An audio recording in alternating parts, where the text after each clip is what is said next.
next keynote presenter for today is Dr. Wael Saad, of course a colleague and a very close friend and a brother. Dr. Wael is a professor of interventional radiology in the University of Utah. Dr. Wael graduated from from Ain Shams University, and then he went to the US where he did radiology training in University of Rochester in New York, followed by interventional radiology training in Mallinckrodt Institute of Radiology in St. Louis. And he worked in University of Virginia, University of Michigan as a faculty, and then now he is in University of Utah as the Chief of Interventional Radiology and the Vice Chair as well. He's the author of over, I would say, 500 publications in peer-reviewed journals. And Dr. Saad held the position of the Standards of Practice Committee in the Society of Interventional Radiology, among a lot of other very important positions in the field of interventional radiology. Dr. Wael is also the president of the Society of African Interventional Radiology, and it's really my pleasure to introduce him. Thank you so much.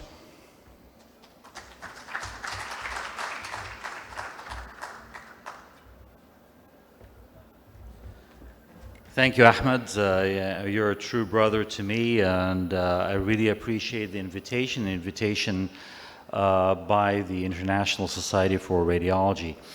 I'm going to talk about intervention radiology in Africa and the challenges that are posed for, and opportunities that are posed for intervention radiology in Africa.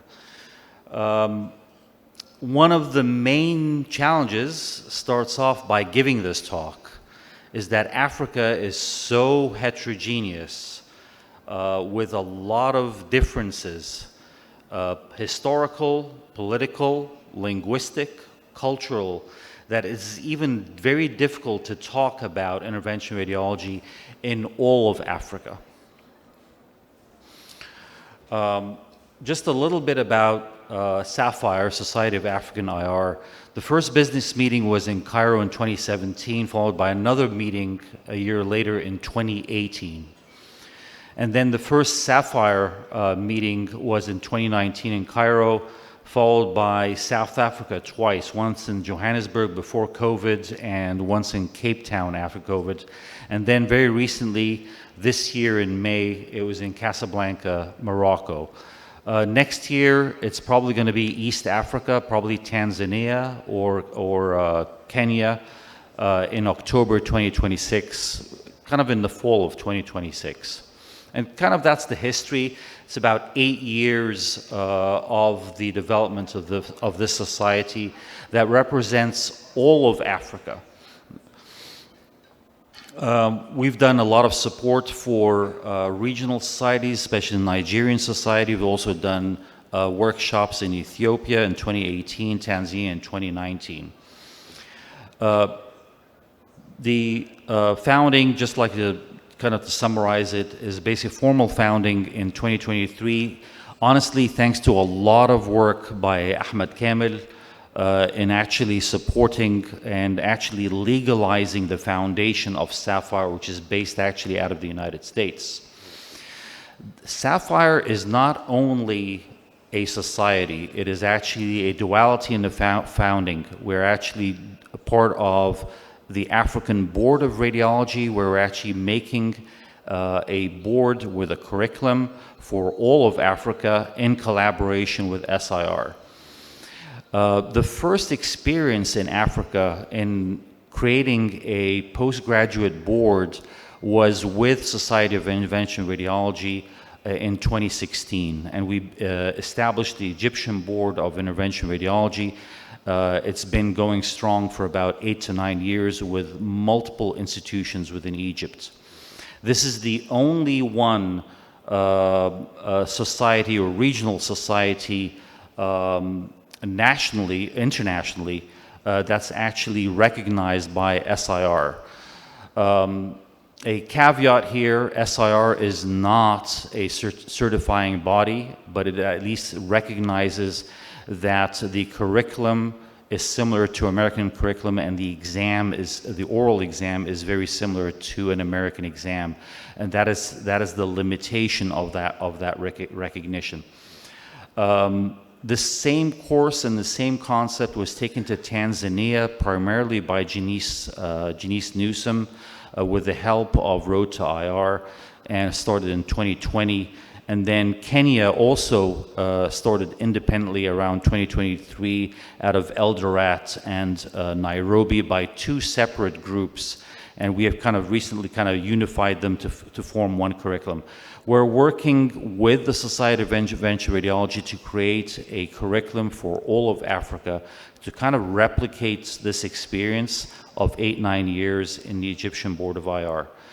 I think we in Egypt should be very proud about having the Egyptian Board of IR. It is the only one recognized by some entity in the United States, and it's been very successful. It has been attempted to be replicated by other countries, big countries like India, and have failed. So this is quite an accomplishment for Egypt to actually have the Egyptian Board of Interventional Radiology. The target for Sapphire, and many of you have seen my talks before about Sapphire, is to have at least 1 in a million per capita, 1 IR in a million per capita for countries in Africa. That's at least our target. You would think it is a low target. It is not, in my opinion, it's quite an achievable target in most countries in Africa, okay? Think about Egypt. 20 years ago, in 2005, there was less than 10 intervention radiologists in Egypt in 2005. 20 years ago exactly, less than 10. Some people may even argue there were less than 5, like true intervention radiologists in Egypt. 20 years later today, just checking with Osama Hitta and Mohammed Sheikh yesterday, there's at least 120 to 150 IRs. In a 120 million population, that is actually less than 1 in a million. The most advanced country as far as intervention radiology and high-tech medicine is the United States, and it's about 1 in 45,000. 1 IR to every 45,000 Americans, okay? Looking at the big 3 population countries in Africa, Egypt is less than 1 to 1 million. Nigeria is 1 to 12 million. Ethiopia is a typical sub-Saharan African country at 1 to 35 million, 1 IR to 35 million, okay? Just to give you kind of the concept and the heterogeneity of all of this. So the target is 1 in a million. This is kind of an overlay just to show you in different countries and different developments. You have USA and Europe and Japan. They're about 1 in 45, 1 in 80,000. Okay? Egypt, 1 in 800,000. Morocco and Tunisia are probably hitting the target at 1 in 1 million. Algeria, a little bit higher than 1 in 1 million. South Africa, to about 1.8 million.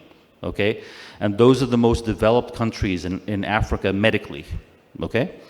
You'll see that a kind of like in the old term, a second world country like Turkey, which is not in Western Europe and is not in Africa, they're about 88, 90 million. Turks are 88, 90 million, and they have about 350 IRs. So they're about 1 in 260,000, okay? Representative countries in sub-Saharan Africa like Tanzania is 1 in 7 million, Nigeria 1 in 12, and Ethiopia 1 in 35. But that shows you, this Tanzania, 1 in 7 million, about 10 IRs in a 7 million population is largely because of a lot of effort by a guy called Fabian, sitting in the back here, from Road to IR, along with Janice Newsom, in actually bolstering it. Like Tanzania was 1 in 70. 7-8 years ago. Now it's 1 in 7 million. So it's quite achievable to actually get to that 1 in 1 million. The challenges that we face in Africa is most people think it's angiography machines. It's really not the angiography machines primarily. Some places it is the angiography machine, like in Kenya, there's a lot of challenges with the angiography machine. They very recently, thanks to Siemens, got a C-arm for them. But the real challenge is consumables. Where do you get consumables? Reliably and consistently, coinciding with a teacher or an operator that's going to teach at the same time. How do you get a C-arm, an educator, and consumables to actually deliver on a case and the teaching of the case? And how do you maintain the consumables so that they can continue with that skill set? That is primarily the challenge, especially in all of Africa, but especially in sub-Saharan Africa. Awareness of referring specialties. A lot of the specialties actually do not know what IR does. That is quite a challenge. A large part of launching intervention radiology in Africa is actually educating the referrals of what is intervention radiology and what can we deliver and how can we help patients. That is one of the major challenges in Africa. Okay, referring economics. Whether they want to refer to you or not, they'll take the patient to surgery. Things that we know that in Egypt, we know that in Europe, we know that in the United States. We suffer from that as well. But it's probably gravely exaggerated in Africa because of limitations in the economy and socioeconomic stressors as well. How do you do propagation of the teaching, which goes back to consumables?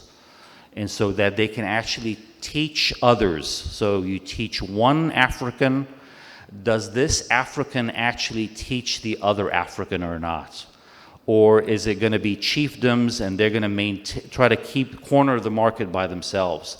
That's also one of the challenges, is how do you have Africans teach the other Africans, okay?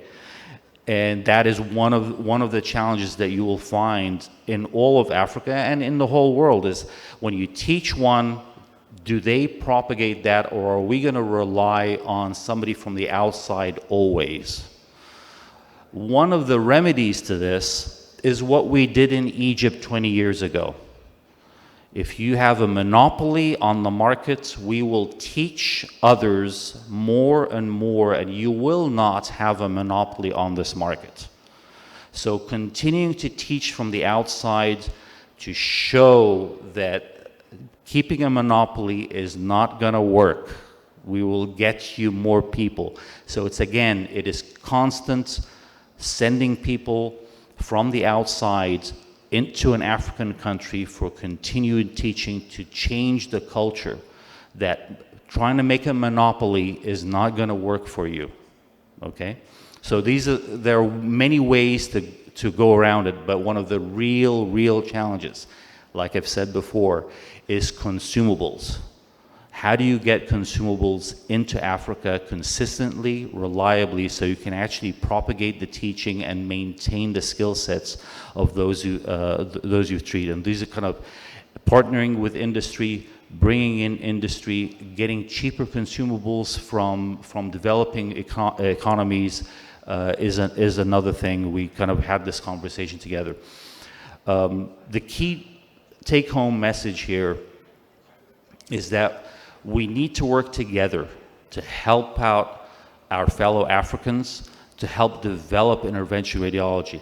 Because if we do not develop intervention radiology in Africa, it will be developed by other specialties such as cardiology or vascular doing embolizations.